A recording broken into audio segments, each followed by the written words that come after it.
మొన్న defence minister Rajnath Singh garu chief of defence staff general Bipin Singh రావత్ను కలుస్తున్నారు. సో అప్పుడు బిపిన్ సింగ్ రావత్ గారు ఏం చెప్తున్నారు అంటే, డిఫెన్స్ మినిస్టర్ గారు మనకి ఒక కొత్తగా ఎయిర్ డిఫెన్స్ కమాండ్ అనేది కావాలి అని అంటున్నారు. ఎందుకు ఇది అంటే, మీరు గమనించారనుకోండి, భారతదేశంలో 17 కమాండ్స్ మనకు ఉన్నాయి. అంటే ఈస్టర్న్ కమాండ్ అంటాం, వెస్టర్న్ కమాండ్ అంటాం, సెంట్రల్ కమాండ్ అంటాం, నార్దర్న్ కమాండ్ అని కూడా అంటాము. ఇక మీరు గమనించారనుకోండి, అండమాన్ నికోబార్ దీవుల దగ్గర మనకి థియేటర్ కమాండ్ కూడా ఉంది. థియేటర్ కమాండ్ ఏమిటి అంటే, ఆర్మీ, ఎయిర్ ఫోర్స్, నేవీ వీటికి సంబంధించిన సిబ్బంది అంతా కూడా ఒకే దగ్గర ఉంటారు. అంటే యుద్ధం అని వచ్చినప్పుడు ఈ 3 ట్రై సర్వీసెస్ కూడా కలిసి మెలిసి ఒక కోఆర్డినేషన్తో పనిచేసి ఆ యుద్ధం అనేది చేస్తారు. సో దీన్ని థియేటర్ కమాండ్ అని అంటారు. సో ఇది మనకు అండమాన్ నికోబార్ ఐలాండ్స్ దగ్గర కూడా ఉంది. సో ఇప్పుడు ఎందుకు ఈ న్యూ ఎయిర్ డిఫెన్స్ కమాండ్ కావాలి అని అంటే, ఈయన ఏమంటున్నారంటే, అక్టోబర్ 8వ తారీఖు ఎయిర్ ఫోర్స్ డే అని వస్తుంది. సో అప్పుడు మనము అలహాబాద్లో, ఇప్పుడు దీన్ని ఏమంటున్నాం మనం, ప్రయాగ్రాజ్ సిటీని పిలవాలి. సో ఇక్కడ మనము అత్యాధునికమైన ఒక ఎయిర్ డిఫెన్స్ కమాండ్ అనేది పెడదాం. ఎందుకు పెడదామంటే, ఇది యావత్ భారతదేశాన్ని అంతా కూడా రక్షించే విధంగా ఇది ఉంటుంది. ఇది నా కొత్త ఆలోచన అని చెప్పేసి బిపిన్ సింగ్ రావత్ చెప్తున్నారు. ఏమిటి ఇందులో కొత్త? మరి ప్రతి దగ్గర కూడా ఒక కమాండ్ అని ఉంది కదా, అక్కడ కూడా సైన్యం ఉంటారు. ఎయిర్ ఫోర్స్ అంటే స్క్వాడ్రాన్ అంటాం, స్క్వాడ్రాన్ ఉంటుంది. అలాగే మనకు అత్యాధునికమైన మిజైల్స్ అన్నీ కూడా ఉంటాయి కదా. అంటే ఈయన ఏమంటున్నారంటే, ఈ అలహాబాద్ ఎయిర్ డిఫెన్స్ కమాండ్ ఎలా ఉంటుంది అంటే, దీని పేరు చెప్తేనే శత్రువులు భయపడాలి.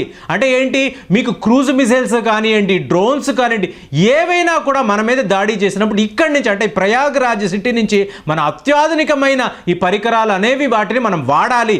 దానికి మనకు ఒక అద్భుతమైన, అంటే the most advanced air defence command ఉండాలి అని చెప్తున్నారు. సో ఇంకా కూడా ఒక 5 కమాండ్స్ మనం కలపాలనుకున్నాం, కానీ అలహాబాద్ ఎయిర్ డిఫెన్స్ కమాండ్ లాంటిది ఇంకొకటి ఉండకూడదని బిపిన్ రావత్ గారి ఆలోచన. ఏమిటంటే, ఇప్పుడు రష్యా నుంచి మనకి S-400 అని చెప్పేసి యాంటీ మిజైల్ సిస్టమ్ అనేది రాబోతుంది. మనం ఆల్రెడీ అనుకున్నాము, ఇది ప్రపంచంలో మీకు మోస్ట్ సాఫిస్టికేటెడ్ మీకు మిజైల్ సిస్టమ్. సో ఇది వచ్చినప్పుడు దీనిని మనం ఎక్కడ ఉంచాలన్న ఆలోచన మీకు ఉండకూడదు. డిఫెన్స్ మినిస్టర్ గారు దీన్ని మనము అలహాబాద్ ఎయిర్ డిఫెన్స్ కమాండ్లోనే ఉంచాలి అని చెప్తున్నారు. ఎందుకంటే ఇది సరిగ్గా మధ్యలో ఉంటుంది. ఇక్కడి నుంచి భారతదేశంలో ఎటువైపోయినా కూడా మనము S-400ని ప్రయోగించవచ్చు అని చెప్తున్నారు. అలాగే ఇజ్రాయెల్కి చెందిన స్పైడోర్, అలాగే రష్యాకు చెందిన పాంచోరా, అలాగే ఆకాష్ అంటే air to air missile Akash. So వీటిని అంతా కూడా మనం అక్కడ నుంచి ఒక బలమైన ఒక కమాండ్ని మనం క్రియేట్ చేద్దాము. దీనికి తిరుగు ఉండకూడదు. సో ఇలాంటి ఒక కమాండ్ మళ్ళీ మనకు భారతదేశంలో ఎక్కడా కూడా ఉండకూడదు. ఇదే ద మోస్ట్ పవర్ఫుల్ కమాండ్గా ఉండాలని నా ఆలోచన అని చెప్పారు. అంటే ఇప్పుడు భారతదేశం ఏం చేస్తుందంటే, థియేటరైజేషన్ అని చెప్తున్నాం. థియేటరైజేషన్ అంటే ఏంటి, ప్రతి ఒక్క కమాండ్ దగ్గర ఈ 3 వింగ్కి సంబంధించిన సైనికులు ఉంటారు. అంటే ఎయిర్ ఫోర్స్, ఆర్మీ, నేవీ ముగ్గురు కూడా ఒకే దగ్గరే ఉంటారు. సో ఇది థియేటర్ కమాండ్ అంటాం. ఇలా ప్రతి ఒక్క దగ్గర కూడా మనం తయారు చేయాలని చెప్పేసి ఇప్పుడు మన ప్లానింగ్ అంతా కూడా మారిపోయింది. సో ఇలా ఉన్నప్పుడు ఏమిటంటే, ఇదే మోస్ట్ అడ్వాన్స్డ్ అని చెప్పేసి బిపిన్ రావత్ గారు చెప్తున్నారు. ఇక్కడ మనం ఒక విషయాన్ని గమనించాలి. మొన్న 2019లో బాలాకోట్ దాడులు మనం చేసినప్పుడు ఏమైందంటే, మనం తిరిగి వస్తున్నప్పుడు పాకిస్తాన్కు చెందిన కొన్ని ఫైటర్స్ మనల్ని చేస్ చేశాయి. మీకు అప్పుడే వింగ్ కమాండర్ అభినందన్ కూడా వాళ్ళకి దొరికిపోయారు. తర్వాత మళ్ళీ ఆయన విడిపించుకున్నాం. కానీ ఇక్కడ ఒక ఫాల్ట్ ఏం జరిగింది అంటే, మన దగ్గర ఇజ్రాయెల్కి సంబంధించిన ఫాల్కాన్ అని చెప్పే ఎయిర్ క్రాఫ్ట్స్ ఉన్నాయి. వీటిని ఏమంటారంటే air Born warning and control system అని అంటారు. అంటే దీన్నే ఐస్ ఆఫ్ ద స్కై అని అంటారు. అంటే దీని ఫాల్కాన్, అంటే ఫాల్కాన్ యొక్క పాత వెర్షన్ మన దగ్గర ఉండేది. అంటే దాన్ని ఏమంటారు, air Born warning and control system అంటారు. ఇది ఎలా పనిచేస్తుందో చూసాం అనుకోండి, భూమి మీద రాడార్లు మనం పెడతాం. అంటే శత్రు విమానాలు వచ్చినప్పుడు ఇది పసిగట్టి మనకి చెప్తుంది. కానీ ఫాల్కాన్ ఎయిర్ క్రాఫ్ట్ ఏంటంటే, మీకు ఆకాశం మీదే రెడీగా ఉంటుంది.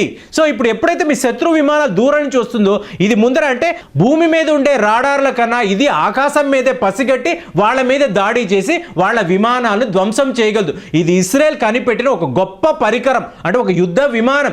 ఇది ఆల్రెడీ మన దగ్గర 3 ఉన్నాయి. కానీ ఏంటంటే, దీనికి ఇప్పుడు ఫాల్కాన్కు ఉన్న ఈ ఫెసిలిటీస్ అనేవి వాటికి లేవు. సో మనం కొత్తది కొందామా వద్దామా అని ఆలోచనలో ఉండిపోయిన తర్వాత కానీ మొన్న క్యాబినెట్ కమిటీ ఆఫ్ సెక్యూరిటీ వీళ్ళు ఒక తీర్మానాన్ని ప్రవేశపెట్టి అప్రూవల్ ఇచ్చారు. సో ఇప్పుడు ఇజ్రాయెల్కి చెందిన ఈ ఫాల్కాన్ ఎయిర్ క్రాఫ్ట్లు కూడా మన దగ్గరికి చేరినప్పుడు అవి మనం మళ్ళీ అలహాబాద్లో పెట్టాము అనుకోండి, ఇక ఇది పూర్తి స్థాయిలో పనిచేస్తుంది. ఇటు పాకిస్తాన్ కాదు, అటు చైనా కాదు, ఎవరూ కూడా మన కమాండ్ ముందు నిలబడలేరు. ఒకవేళ యుద్ధం వచ్చినప్పుడు ఇక్కడ నుంచే మనం డైరెక్ట్గా వాళ్ళ మీద దాడి చేయొచ్చు. అంత ఫెసిలిటీస్ మనం తయారు చేసుకోవాలని చెప్పి మీకు బిపిన్ రావత్ గారు ఈయనకు గొప్ప సలహా ఇచ్చారు. సో ఇలా చూసుకున్నాం అనుకోండి, ఈ అలహాబాద్ ఎయిర్ డిఫెన్స్ కమాండ్ ఏదైతే ఉందో ఇది భారతదేశంలో అత్యాధునికమైనది, మోస్ట్ సాఫిస్టికేటెడ్ది.